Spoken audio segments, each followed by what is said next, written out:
And welcome. Thank you for joining us. I'm Marnie Hughes from our NewsNation headquarters in Chicago. Every Thursday, we bring you a new missing persons case from across the country. This is a time to shine a spotlight on a case that isn't getting a lot of national attention, and many of our cases come from you. And on this discussion, which is a little more informal than what we do on TV, we also invite you to be part of the conversation. In a moment, you're going to be hearing from the daughter of the woman who is missing and has been missing for decades. And you can ask questions about the case as you watch the story this morning. You can also partake in the conversation by just offering some words of encouragement and your comments. So our team is monitoring what you have to say online, and I thank you as always for joining us. And then I'll try to interject your comments and questions throughout our discussion as we proceed. To this week's case now, it is a cold case. It is decades old, dating back 50 years. It's a long time for a family to go without any answers. The woman this week we're focusing on is Patty Otto. She was a young mother, and her husband, at the time of her disappearance, told her two little girls that Mom was gone, Mom left. But 2 years ago, her daughter Suzanne found an image of a Jane Doe online that she says was like looking in the mirror. There is a lot to this case, and there was an investigation then, and her daughter is hoping that all these years later she will have closure. Here's a closer look this morning at the disappearance and case of Patty Otto.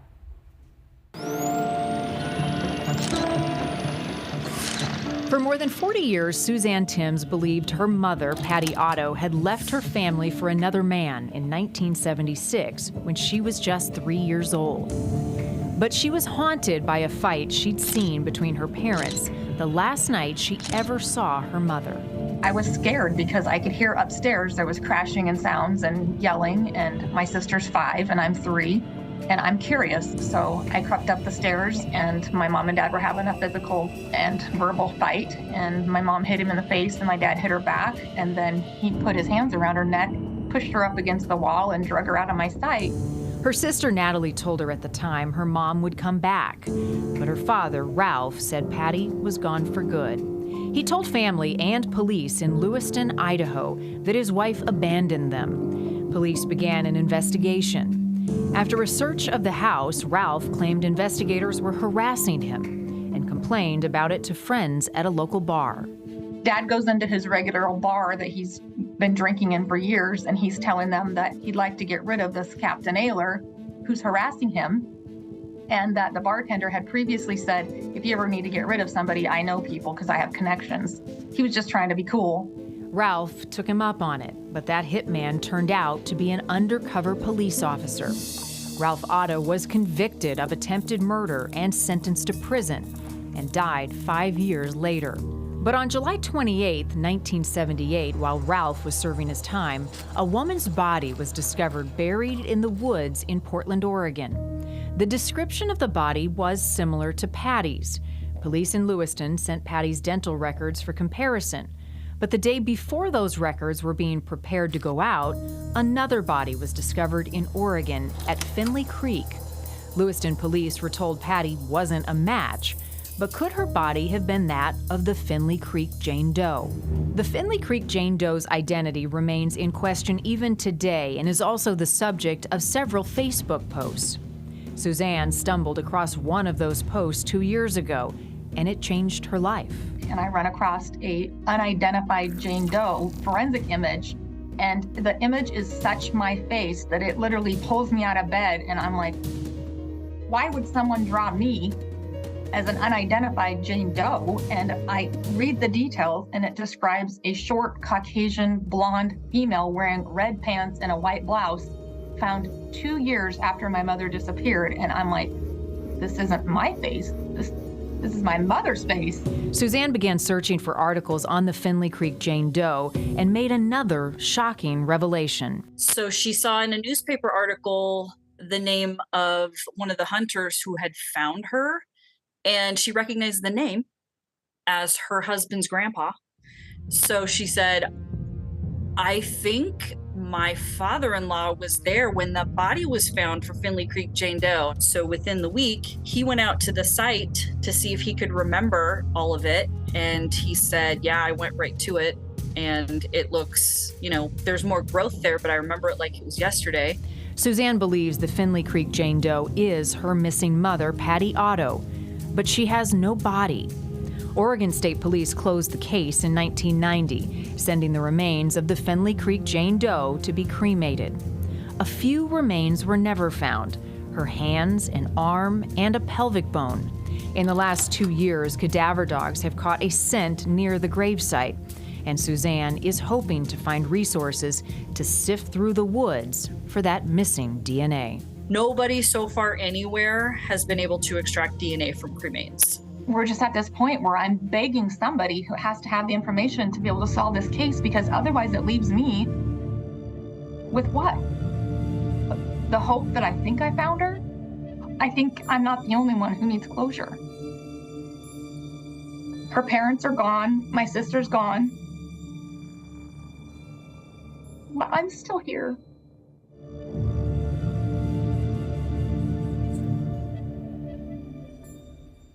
And I want to welcome now Suzanne Timms, Patty Otto's daughter, with us live this morning. Suzanne, thank you for sharing your story with us, for being open to have this discussion. My heart goes out to you and the unanswered questions that remain. As people watch your mom's story, I want to encourage those online to ask questions and offer any words of encouragement. I know this is a difficult time for you, and watching you in that last clip saying that you want answers, you want closure. How hard has the last 40 years been for you without your mom? It's definitely been, like you said, it's a lifelong struggle. And, many people have losses in their life, but when they just compound one after another, it just adds to that grief that we're really not ever able to grieve for my mother because, she was just absent. There was hope that she would return. So it's a different kind of grief. You were young at the time, 3 years old, when you last saw your mom. What memories do you have of her? That's correct, Marnie. And I've shared before that I hate that the only image that I have in my mind is that last night. I wish that I could say I remembered the pictures and the photos that I see that she took of us, and I don't remember those. And I think that's probably a safety mechanism that my brain is protecting me from that. But I don't remember her being my mother for the first 3 years. And that's really difficult to say, knowing now that I find out she really didn't ever leave us. Yeah, it's heartbreaking. And you and your sister were both so young. You were 3, your sister was 5. What happened in those immediate weeks after your mom was gone? Was your dad raising you? It was kind of chaos. So my dad told us that he was going to go look for our mother. And he actually brought us to my mother's sister's house. So we stayed with Aunt Alice for several months while Dad told us that he was searching for our mother. There was also trips that we took to go visit his lady friends. So it wasn't just Alice's house. We were there. And then in about December, he pulled us out of my aunt's house and took us to his sister's home. And that's who ended up raising my sister and I. So at what point, Suzanne, was your dad arrested and put behind bars? And that was in connection to an attempted murder conviction of a police officer? Correct. That was pretty quickly after my mother disappeared, August 31st of 1976. Our father was arrested on October 27th of 1976. So literally within 2 months, my sister and I had lost our mother and then our father, who should have been providing for us. Dad, like you said, was at a bar and had talked previously about getting rid of people and really thought this man knew hitmen. And that man was under the impression that he was responsible for my mother's disappearance. So he called the police department and notified them, and they set up a hitman, undercover cop, to come in the following day. And my father paid for the hit of the captain of the Lewiston Police Department. But was your father ever charged in your mom's disappearance and death? No. So my father was sentenced to 10 years for the attempted murder charge, and he was serving that 10 years when the Finley Creek Jane Doe body was found. He was released after 4 years. He took his case to the Supreme Court, and believe it or not, they overturned his conviction, and said that what he did was essentially solicitation of murder, but not an attempted murder. So he was released and couldn't be charged again with anything related to that. And because they didn't have an identification on the Finley Creek Jane Doe, they couldn't at that time charge my father with murder. And that's extremely frustrating to me, because that means that my sister and I were returned home to the house that we had witnessed our mother be strangled in. and were, returned to his custody. So your dad had custody of you once he was released from jail. The day of, we went home. Wow. And how long did you live with him before he then passed away?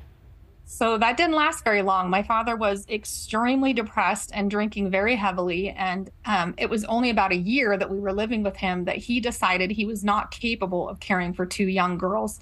There were times that we didn't see him for days on end, and we were just left home alone. And I don't know what particular incident made him decide that it was a bad idea for him to be raising two little girls, but he returned us back to his sister's home. And within the next year, he died in police custody on a theft charge that was unrelated to my mother or the attempted murder of the captain. Was your father ever violent with you or your sister once you were returned? No, and I appreciate that my dad was never, ever violent to us. There was an incident where I was whining about not losing my baby teeth, and my dad did take pliers and pull out my front tooth, but I was a willing participant in that. But that was quite frightening to me because the following day, he didn't remember doing it. When I asked why the tooth fairy didn't come, he didn't remember that he pulled my tooth. And that was so alarming to me to think how an adult cannot remember doing something that was so vivid and memorable in my mind. Mm-hmm. And did you ever talk to your dad about your mom? Did he ever say anything, even though you were young, once you returned to his custody, about what happened to her? Yeah, absolutely. Because we were kind of under the impression that when dad came home from prison for doing bad things, that mom would come back because mom had left, for this imaginary man that he made up.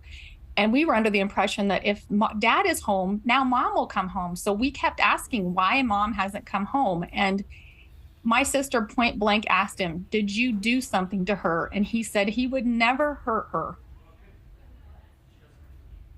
And do you and I knew believe that was a lie. I knew that was a lie.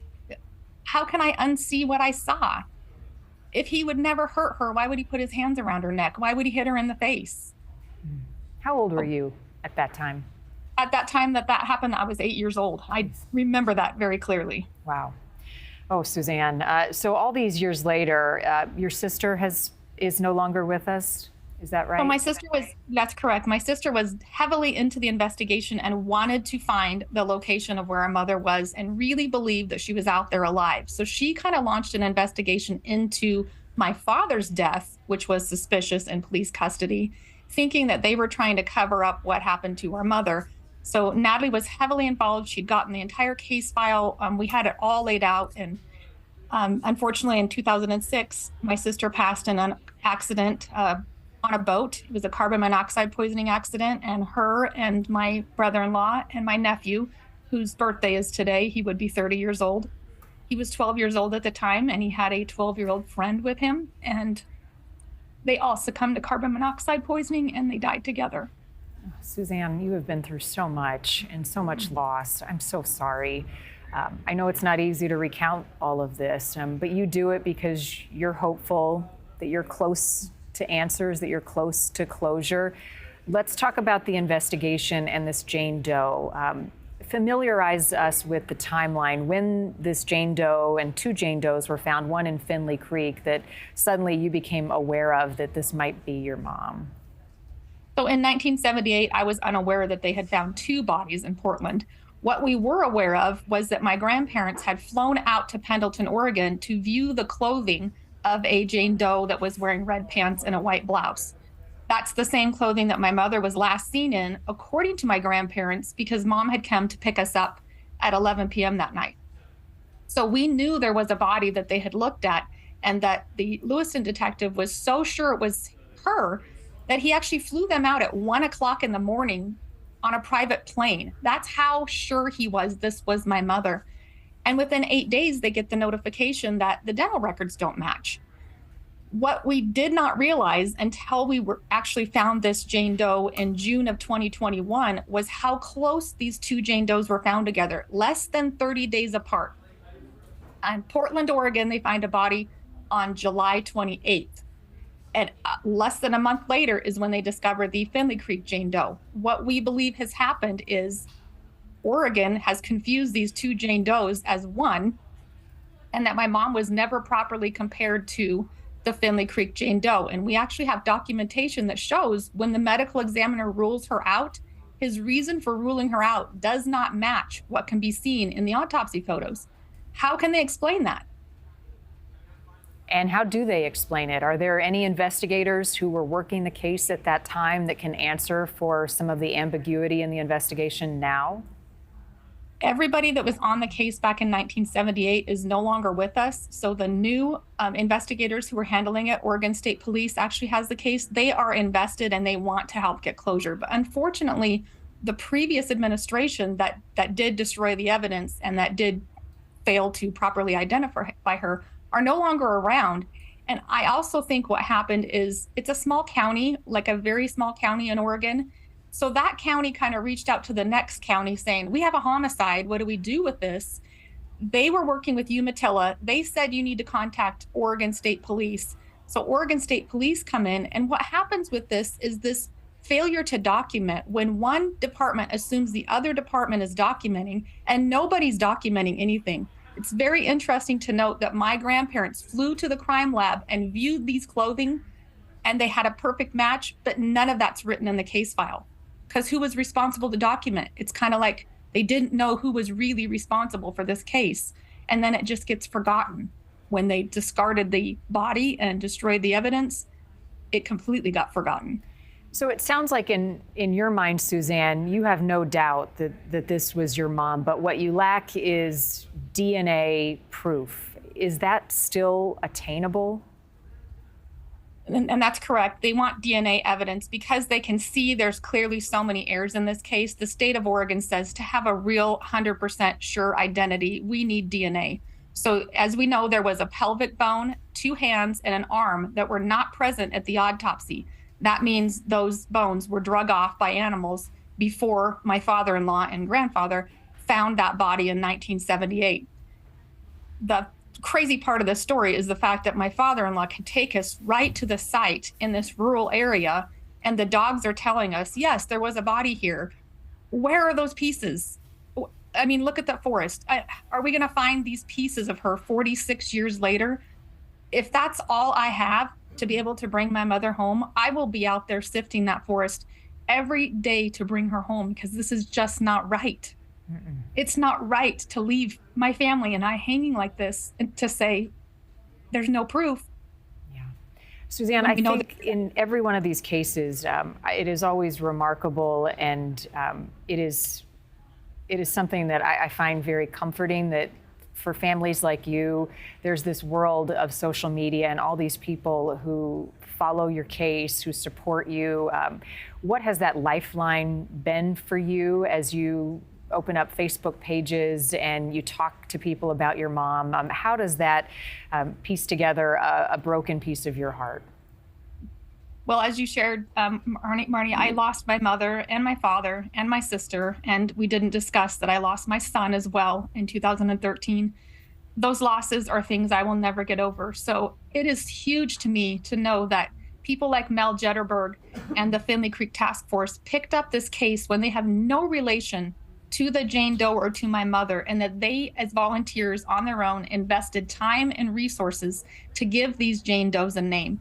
And she had no idea that I would be living right here, so close to her, within an hour away from her, to say, wait a minute, that woman that you just drew is me. I'm missing my mother. And to connect those two pieces, they just didn't realize that that volunteer time could make such an impact on me. It's huge. I can't thank them enough. Yeah, it's a piece of your heart. It's a piece of your past. Before I say goodbye, Suzanne, I'm sure that those who knew your mom have shared memories with you over the years about who she was and what she was like as a mother. What are some of those memories that have been shared that you have? I really appreciate that people have understood that due to my age, I don't have those memories. And I recently just talked to a elementary school friend of hers, and I said, what was she like? Was she quiet? Was she outgoing? And she said, oh, no. She wasn't quiet. She was fun, outgoing, talkative. Her children were her life. And I appreciate that so much, because that's just such a different image of what we grew up with, thinking this woman was not interested in being a mother. She 100% was dedicated to us and wanted to leave and take us with her. Well, you are her legacy, Suzanne. It's difficult at times, but boy, what a blessing to have you on. And it's a pleasure to talk to you. I'm sorry for your heartbreak, which runs very, very deep. Your message to others who see your story, who see your mom's story and want to help, or who may have somebody that they love and care about that's missing as well. What would be your final words and message to them? We just ask that you dedicate your time, and you may not be able to give, dollars, but you can put time into cases in your local area. And as far as my mother's case, we're looking for some new technology or any kind of new techniques that could help us to get an identification in a case where the body and evidence has been destroyed, and to never lose hope, because even 46 years later, I really do believe that we're going to close this case. And I pray that you do. Suzanne, stay in touch, and we will as well. If you get updates, I want to hear about them and share them with those who are following your mom's disappearance. Thank you so much, and my heart goes out to you.